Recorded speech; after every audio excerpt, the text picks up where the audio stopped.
السلام عليكم، كيف الحال يا اخوان؟ ان شاء الله تكونوا بخير. طبعا انا اتحشت علي هوريكم التقارير دلوقتي، وفي ناس طلبت مني التقارير واتس، فانا قلت اصور فيديو وانزله يوتيوب بالمرة يعني. المهم دلوقتي كان في تحالف دقيقة ان شاء الله الاقيه. المهم كان في تحالف حاشد واحد وبيصفروه.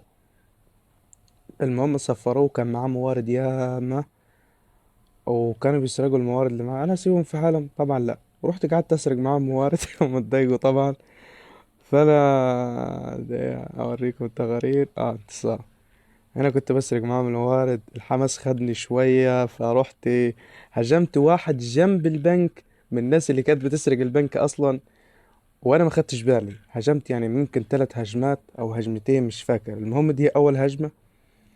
250 تي 4 بارولي مشاة. والتاني هجمة كان في هجمة تانية. لا مش هنا. بتوقع ان هجمتين، ودي الهجمة التانية. لا مش دي اهي. برضه مش دي. عشان استطلاع. اتوقع اني هجمة واحدة. هجمة واحدة كان فيها القائد. المهم انهم اسروا القائد بتاعي، فهم يسيبوني في حالي؟ لا، راح حشدوني طبعا من غير قائد. اللي كان حشدني ده طبعا معدات، معاه 5 قطع بطل خرافي تقريبا. هو فين؟ 5 قطع بطل خرافي.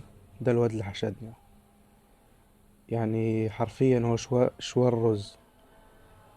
فتتوقعوا يعني الحشد ده انا برحت قد ايه؟ بدون قائد طبعا.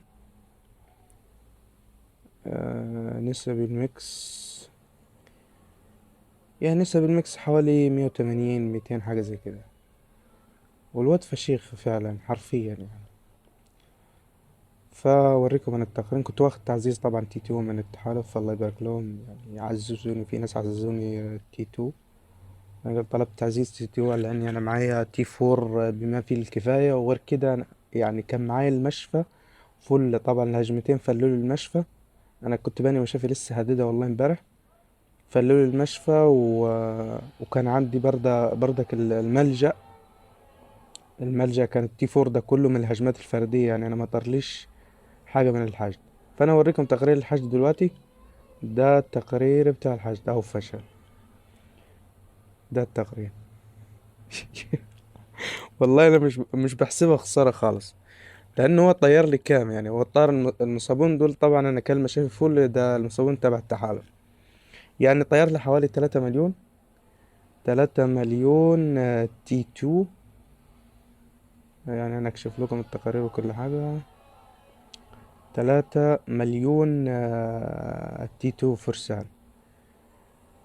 طبعا انا عندي هنا 2 مليون راحوا ملجأ، العدد التنازلي. و600 ألف راحوا برضو الملجأ. يعني أنا في الحالة دي خسرت حوالي 400 ألف تي تو. يعني بتوقع 400 ألف تي تو. يعني أنا مش بحسبها خسارة خالص من واحد زي ده. أنا حرفيا كنت مستني الجريدة حمام دماء.